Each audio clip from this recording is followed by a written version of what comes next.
Chapter 6. Na na na na boo boo.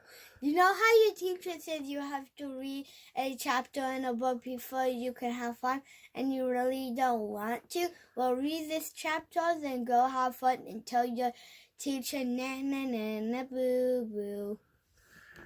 Good job. Thank you. Chapter 7. Andrea and the L Word. Great news! The next day, my parents said my friends Ryan and Michael and Neil could come and spend a week with us at our beach house. Yay! I guess my parents felt bad about sticking me with Andrea all summer. I was so excited when Michael's dad pulled his car into the driveway. Me and the guys went right out to the beach to play football. Our Pee Wee football team lost every game last year, but we are getting a new coach this year named Coach Hyatt. So maybe we'll be better. Go out for a long bomb, I shouted to Ryan. Playing football in the sand is cool because you can dive for the ball like they do on TV, and when you're all hot and sweaty, you can just jump into the water to cool off. When me and the guys got tired of playing football, we walked down the beach. Mr. Sunny was working on his sandcastle. He had rulers, buckets of water, popsicle sticks, and lots of other carving tools. And guess what? Brown-nosing know-it-all was helping him. Andrea, of course. Hi, Mr. Sunny, I said. These are my friends, Ryan, Michael, and Neil.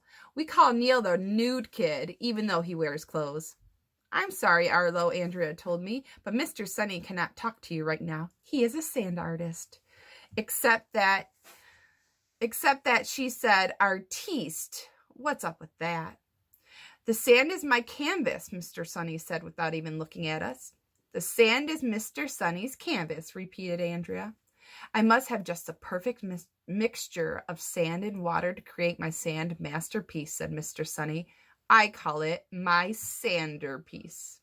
Mr. Sunny must have just the perfect mixture of sand and water to create his sanderpiece, repeated Andrea. I am one with the sand, said Mr. Sunny. The sand speaks to me. Shh, said Andrea. Mr. Sunny is speaking with the sand. Mr. Sunny closed his eyes and was mumbling something to himself. I couldn't hear all the words, but it had something to do with sand. Geesh, people who talk to sand are weird. Andrea stepped away from the castle and pulled me aside. Arlo, I'm in love, she whispered. Ugh, Andrea spoke the L word. With who, I asked. Besides yourself, I mean. Who do you think? Andrea said. Mr. Sunny. He's brave and handsome, and he's an artistic genius.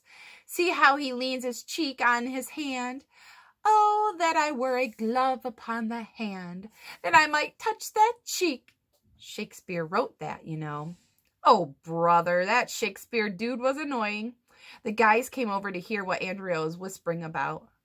Mr. Sunny is 16 years old, I told Andrea. He's way too old for you.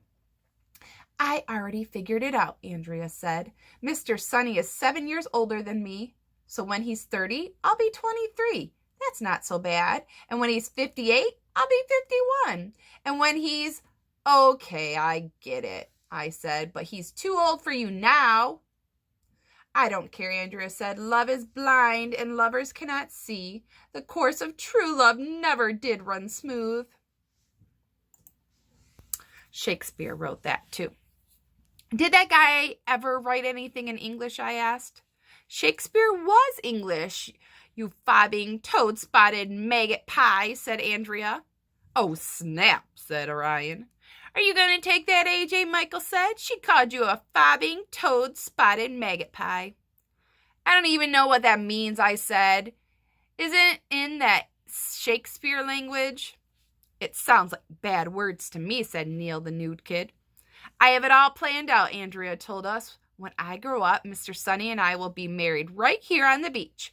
We'll have a solar-powered bungalow and cook our meals on a solar-powered stove. I'll help him build sandcastles all day long. It will be so romantic. Does Mr. Sunny know about this? Asked Ryan. Oh, no, Andrea whispered. It's a secret. I'm not going to tell him until I'm 18 and he's 25. Girls are weird.